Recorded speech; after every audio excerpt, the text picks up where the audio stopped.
Jesús explicó por qué no encajas en lo que significa que los cristianos no son de este mundo. La frase particular, no de este mundo, aparece en Juan 18:36, donde Jesús dice que su reino no es de este mundo. Jesús respondió en Juan 18:36, «Mi reino no es de este mundo, ni tiene su origen en este mundo. Si mi reino fuera de este mundo, mis siervos pelearían duro para evitar que yo fuera entregado a los judíos, pero como es, mi reino no es de este mundo». En esta declaración, Jesús estaba siendo interrogado por Poncio Pilato durante uno de sus juicios. Pilato había llamado a Jesús al palacio e intentaba descubrir los cargos en su contra. Básicamente, le pidió a Jesús que se incriminara a sí mismo. Como gobernador romano en Judea, Pilato tenía la importante tarea de mantener la paz y el orden. Sin embargo, el Sanedrín judío tenía una agenda diferente y buscaba que Jesús fuera condenado a muerte. Lo enviaron a Pilato sabiendo que solo él tenía el poder de emitir una sentencia de muerte. Juan 19:10. Entonces Pilato le dijo a Jesús, ¿no me hablas? ¿No sabes que tengo autoridad para liberarte y tengo autoridad para crucificarte? Para convencer a Pilato de que Jesús representaba una amenaza para la estabilidad romana, Caifás, el sumo sacerdote, lo acusó de afirmar ser un rey. Esta acusación sugeriría que Jesús estaba reclutando fuerzas rebeldes para lanzar una revolución contra la autoridad romana. Lucas 23:2-5. Pilato le preguntó entonces, ¿eres tú el rey de los judíos? Y Jesús le respondió, tú lo dices correctamente. Luego Pilato dijo a los principales sacerdotes y a la multitud, no encuentro culpa en este hombre. Pero insistieron y dijeron que incitaba a la gente a rebelarse, enseñando por toda Judea, comenzando desde Galilea hasta Jerusalén. Caifás esperaba que Pilato decidiera ejecutar a Jesús para evitar cualquier posible levantamiento. Cuando Pilato cuestionó a Jesús sobre si era un rey, probablemente se refería a un papel político, y sospechaba que Jesús sería acusado de incitar a la rebelión contra César. Sin embargo, al afirmar que su reino no era de este mundo, Jesús refutó la idea de que era un rey en el sentido típico. Este punto se reforzó aún más porque ninguno de sus seguidores luchó por liberarlo. Jesús reconoce su realeza pero aclara que su reino no es de este mundo, implicando que viene de otro lugar. Juan 18:37. Entonces Pilato le dijo, ¿entonces eres rey? Jesús respondió, tú lo dices correctamente. Por esto he nacido, y para esto he venido al mundo, para dar testimonio de la verdad. Todo aquel que es de la verdad, que es amigo de la verdad y pertenece a la verdad, escucha atenta y cuidadosamente mi voz. El dominio del Todopoderoso es celestial y abarca los pensamientos y emociones de sus seguidores. Su origen no es de este mundo, ya que no se deriva de la fuerza terrenal, la fortaleza física, las riquezas materiales o las fuerzas armadas. Como cristianos, somos seguidores de Jesucristo y miembros de su reino, que no es de este mundo. Sabemos que nuestra ciudadanía está en el cielo. Filipenses 3:17-20. Hermanos y hermanas, sigamos mi ejemplo y observemos a aquellos que viven según el patrón que les hemos dado. Hay muchos de los cuales les he hablado con frecuencia, y ahora les digo, incluso con lágrimas, que viven como enemigos de la cruz de Cristo, rechazando y oponiéndose a su camino de salvación. Su destino es la destrucción, su Dios es su vientre, su apetito terrenal, su sensualidad, su vanidad y su gloria está en su vergüenza. Enfocan su mente en cosas terrenales y temporales, pero nosotros somos diferentes porque nuestra ciudadanía está en el cielo, y desde allí esperamos ansiosos la venida del Salvador, el Señor Jesucristo. En respuesta a la pregunta de Pilato, Jesús declaró que su reino no era de este mundo, indicando que no necesitaba ninguna defensa terrenal, ya que su reino El reino de Jesús no fue establecido en este reino. Aunque Jesús reconoció que era el gobernante de un imperio, no era uno que representara una amenaza política para Roma, y sus siervos no necesitaban luchar para protegerlo, a pesar de tener el poder para hacerlo. Jesús prohibió a sus discípulos intervenir y evitar su arresto, como se muestra en Juan 18:10-11, cuando Simón Pedro, que tenía una espada, la sacó y golpeó al siervo del sumo sacerdote cortándole la oreja derecha. El siervo se llamaba Malco, y Jesús le dijo a Pedro que guardara la espada, preguntando: ¿No beberé la copa que mi Padre me ha dado? Después de conversar con Jesús, Pilato concluyó que no tenía la intención de incitar una rebelión, y por lo tanto no representaba una amenaza para Roma. Como resultado, Pilato informó a los líderes judíos que no podía encontrar ninguna razón válida para acusar a Jesús. En Juan 8:20-23, Jesús le dijo a los fariseos estas palabras en el tesoro mientras enseñaba en el patio del templo, y nadie lo detuvo porque aún no había llegado su hora. Les anunció su partida y que buscarían pero morirían sin perdón y condenados en su pecado. Los judíos se preguntaban si se suicidaría, pensando que eso explicaría por qué decía que no podrían ir a donde él iba. Jesús les dijo que eran de abajo, mientras él era de arriba, que ellos eran de este mundo y él no era de este mundo. A sus discípulos Jesús les explicó que el mundo y el príncipe de este mundo no tenían poder sobre él, como se expresa en Juan 14. Jesús declaró que no hablaría mucho más con ellos, pues el príncipe de este mundo, Satanás, venía, pero no tenía ningún reclamo sobre él, ningún poder sobre él ni nada que pudiera usar en su contra. El mundo odia a Cristo y a sus seguidores porque no son del mundo, como se menciona en Juan 17:14-16. Jesús les había entregado la palabra de Dios, y el mundo los odia porque no son del mundo ni pertenecen a él, al igual que él no es del mundo ni pertenece a él. No pide que los saquen del mundo, sino que los guarden y protejan del maligno, ya que no son del mundo, al igual que él no es del mundo.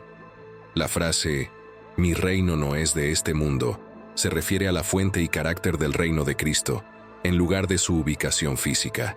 La influencia y potencia del reino de Cristo provienen de un poder superior, fuera de este mundo, específicamente de nuestro Padre Celestial, Dios. El liderazgo de Cristo no es hecho por el hombre, sino de origen divino. El reino de Cristo no es como cualquier reino de esta tierra, ya que el reino de Dios no se trata de comer y beber lo que a uno le gusta, sino de justicia, paz y gozo en el Espíritu Santo. Romanos 14:17. Mientras que los reinos terrenales están arraigados en este mundo, el reino de Cristo se distingue por ser espiritual en su naturaleza, originándose desde el cielo y infundiendo vida en el mundo. Juan 6:33. Aunque el reino del Señor no es de este mundo, ejerce autoridad sobre este mundo y tiene un impacto significativo en él. Jesucristo y sus discípulos siguen órdenes desde arriba, en lugar de desde abajo. Como creyentes, debemos enfocar nuestras mentes en las cosas celestiales en lugar de en las terrenales. Colosenses 3:1-2. Siendo ciudadanos del cielo, debemos mantenernos enfocados en las cosas que tienen un valor eterno. Según el apóstol Pedro, es importante priorizar la obediencia a Dios sobre la autoridad humana cuando se trata de seguir la ley. Hechos 5:29. Pedro y los apóstoles respondieron: es necesario obedecer a Dios antes que a los hombres. Como seguidores de Jesús, no tenemos otra opción. Somos ciudadanos del reino de Cristo. Esta tierra no es nuestro lugar de morada permanente. 1 Juan 2:15-17. Nos insta a no amar al mundo pecaminoso que se opone a Dios en sus preceptos, ni las cosas que están en el mundo. Si alguien ama al mundo, el amor del Padre no está en él, porque todo lo que está en el mundo, los deseos y anhelos sensuales de la carne, la concupiscencia de los ojos y el orgullo pretencioso de la vida, la confianza presuntuosa en los propios recursos o en la estabilidad de las cosas terrenales, no proviene del Padre, sino del mundo. El mundo está pasando, junto con sus lujurias, las búsquedas vergonzosas y los anhelos impíos. Pero aquel que hace la voluntad de Dios y lleva a cabo sus propósitos, vive para siempre. Como creyentes, nuestra lealtad primordial se encuentra en nuestro Rey último, Jesús, y pertenecemos a la ciudadanía celestial. Al igual que Jesús, podemos afirmar que nuestro reino no es de este mundo. Libramos batallas espirituales, pero las armas con las que luchamos no son las del mundo. 2 Corintios 10:4. Las armas de nuestra guerra no son físicas, de carne y hueso.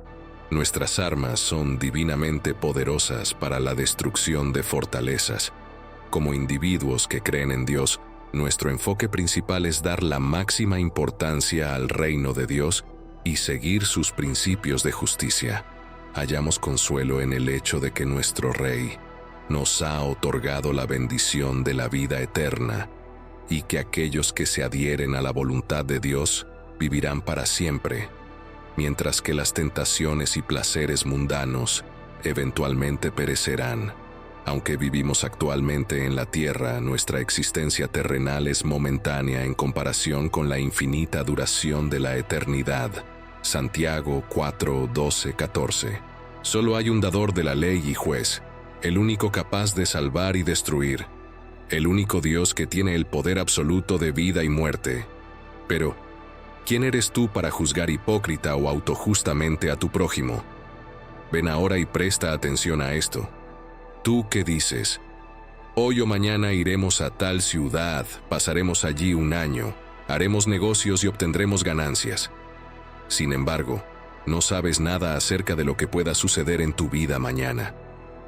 ¿Qué es seguro en tu vida? Eres simplemente un vapor, como una bocanada de humo o un soplo de vapor de una olla de cocina, visible por un breve momento, y luego se desvanece en el aire. Este mundo, en su forma presente, está pasando. Las aflicciones y pruebas que enfrentamos son una parte inevitable de la vida misma. Sin embargo, como creyentes, debemos recordar que nuestro verdadero hogar no está en este mundo. Por lo tanto, sabemos que tales sufrimientos son temporales y fugaces, y este conocimiento brinda esperanza a los cristianos en los momentos más oscuros. 1 Pedro 1:6-9. En esto nos alegramos mucho, aunque ahora por un poco de tiempo, si es necesario, hayamos sido afligidos por varias pruebas, para que la autenticidad de nuestra fe, mucho más preciosa que el oro, que aunque perecedero es probado y purificado por el fuego, sea hallada para resultar en alabanza, gloria y honor en la revelación de Jesucristo.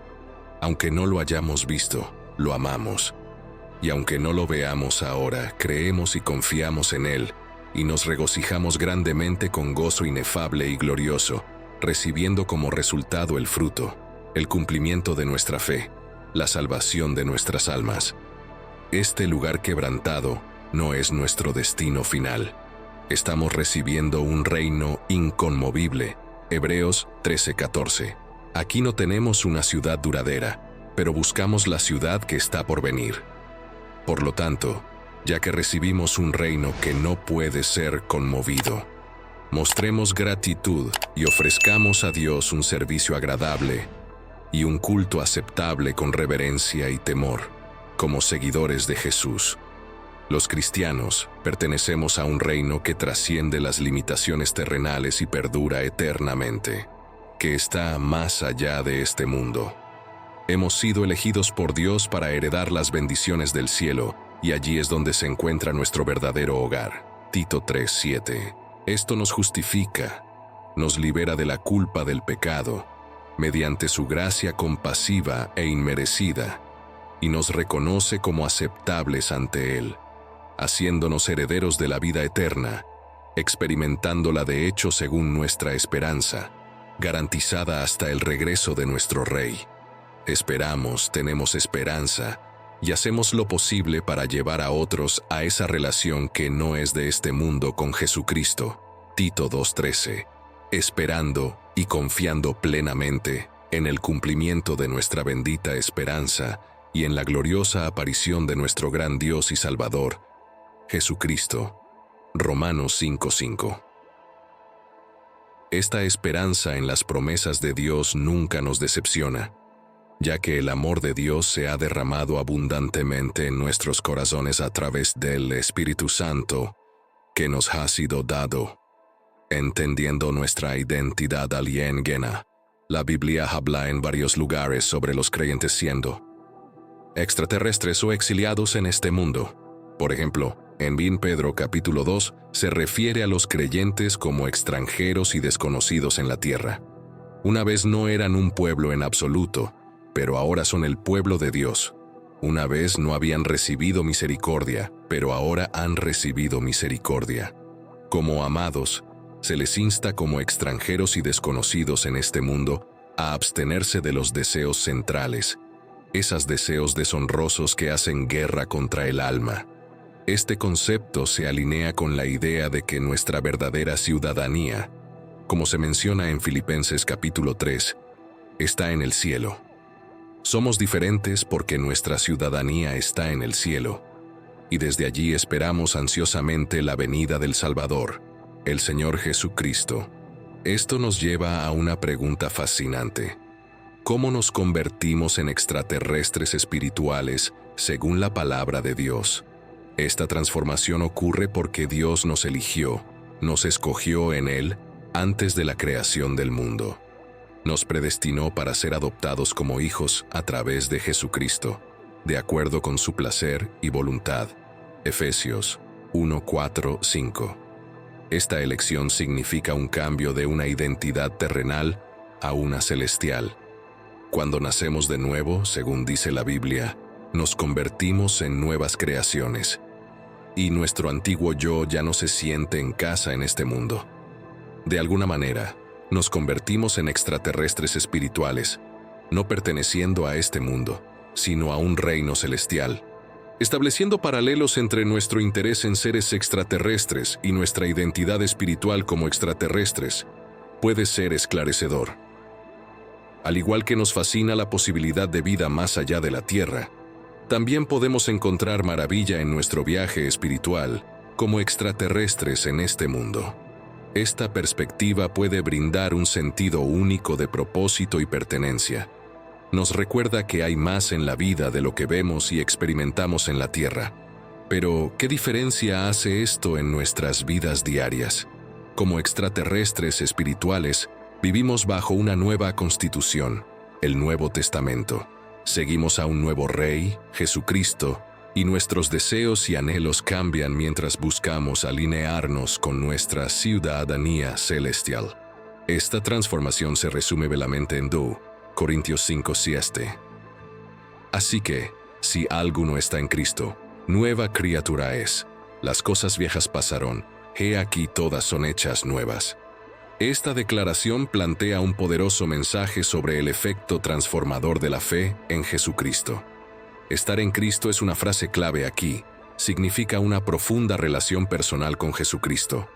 No se trata solo de creer en Él o seguir sus enseñanzas, sino de estar unidos a Él en un sentido espiritual. Esta unión con Cristo es fundamental para nuestra identidad y fe como creyentes de Cristo. ¿Notas que cada vez que pensamos en extraterrestres, nuestra imaginación se dirige normalmente a seres totalmente diferentes de los humanos? Esto es lo mismo que nos viene a la mente cuando la Escritura se refiere a los creyentes en Cristo como nuevas creaciones. Aunque no se centra completamente en las diferencias físicas, esto se dirige más hacia la transformación espiritual que influye en nuestros pensamientos y acciones, haciéndonos diferentes de la norma. Ser una nueva creación es lo que consideramos central en la palabra de Dios, y el poder transformador de Cristo en nosotros implica una transformación única que va más allá de simples cambios externos, espiritual e interno, que a su vez también se refleja en lo externo. Es como un renacer, donde la forma de vida previa, los valores y la perspectiva de una persona son fundamentalmente alterados. La antigua vida, con sus hábitos, patrones y pecados, es reemplazada por una nueva vida caracterizada por vitalidad espiritual y un renovado sentido de propósito y dirección. Al abrazar nuestra identidad como alienígenas, no olvidemos nuestro viaje espiritual como extraterrestres en este mundo. Somos elegidos y transformados, viviendo bajo una nueva regla, sirviendo a un nuevo rey y disfrutando de nuevos deseos. Es sorprendente pensar que mientras buscamos vida alienígena en el cielo, en un sentido espiritual, nosotros mismos somos alienígenas, viajando a través de este mundo hacia un hogar celestial. ¿Qué significa no conformarse al patrón de este mundo? Romanos 12, 1, 2 dice: Por lo tanto, les ruego, hermanos y hermanas, por las misericordias de Dios, que presenten sus cuerpos, dedicándose por completo, apartados como un sacrificio vivo, santo y agradable a Dios, que es su acto de adoración racional, y no se amolden a este mundo más, con sus valores superficiales y costumbres, sino transfórmense y cambien progresivamente a medida que maduran espiritualmente mediante la renovación de su mente, enfocando nuestros valores éticos y actitudes en Dios, para que puedan comprobar por ustedes mismos cuál es la voluntad de Dios, buena, aceptable y perfecta, en su plan y propósito para ustedes. Como creyentes en Cristo, estamos llamados a vivir de manera diferente a las formas del mundo que nos rodea. En Romanos 12:2, Pablo nos instruye a evitar conformarnos al patrón del mundo. Nos advierte que no permitamos que nos moldeen o nos aprieten en su forma de pensar y comportarse. Este mismo término se encuentra solo en otro lugar en el Nuevo Testamento, que es 1 Pedro 1:14. Vivan como hijos obedientes de Dios, no conformándose a los malos deseos que los gobernaban en su ignorancia antes de conocer los requisitos y el poder transformador de las buenas noticias sobre la salvación. ¿Cuál es el significado de la enseñanza cristiana de no conformarse al mundo según Pablo y Pedro? Según ellos, los cristianos no deben conformarse a las formas del mundo. Es decir, no debemos permitir que nos presionen a seguir las costumbres corruptas, los principios impíos o los planes de acción malvados promovidos por los hombres mundanos. El hombre bendito, según el Salmo 1:1, se opone a ser conformado al patrón del mundo. Bendito, afortunado, próspero y favorecido por Dios es el hombre que no camina en el consejo de los impíos, siguiendo sus consejos y ejemplos, ni se para en el camino de los pecadores, ni se sienta para descansar en el asiento de los burladores y ridiculizadores.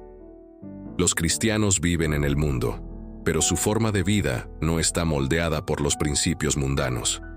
Siguen a Jesucristo y modelan sus vidas según Él, en lugar de seguir las formas del mundo que se dice que están controladas por el diablo, considerado como el Dios de este mundo según la Biblia. Según 1 Pedro capítulo 2, 21, como creyente, has sido llamado con este propósito, ya que Cristo sufrió por ti, dejándote un ejemplo para que sigas sus pasos. Según la Biblia, el término mundo no se refiere al mundo físico, sino más bien a la era o época. Según Gálatas 1:4, los cristianos son rescatados de esta edad malvada actual, que está controlada por Satanás y caracterizada por la idolatría, los deseos carnales y la desobediencia. A pesar de vivir en este mundo, los creyentes confían en los poderes de la era venidera, Hebreos capítulo 6:5, y han probado y experimentado conscientemente la buena palabra de Dios y los poderes de la era venidera. La mente del cristiano puede ser transformada para liberarse de la conformidad del mundo. Los creyentes pueden obedecer a Dios de manera natural e inmediata debido al don del Espíritu Santo, que trabaja para transformar sus corazones y mentes desde dentro. Tesalonicenses Corintios 3, 6, 7. Nos ha capacitado haciéndonos suficientes como ministros de un nuevo pacto de salvación a través de Cristo, no del código escrito, sino del Espíritu, porque el código de la ley mata al revelar el pecado y exigir obediencia, pero el Espíritu da vida. Espero que hayan disfrutado de la reflexión sobre nuestro viaje espiritual como extraterrestres en este mundo. Fue inspirador explorar la idea de no conformarse a los estándares mundanos y seguir el camino divino. Ahora, quiero escuchar de ustedes en los comentarios qué aprendieron de la historia de hoy, cómo les impactó esta perspectiva de ser alienígenas espirituales. Dejen sus pensamientos abajo y, por supuesto, no olviden darle like si disfrutaron de la reflexión y suscribirse al canal para más contenido edificante como este. Estén atentos para nuevas historias e ideas espirituales. Hasta la próxima. Que la paz esté con todos ustedes.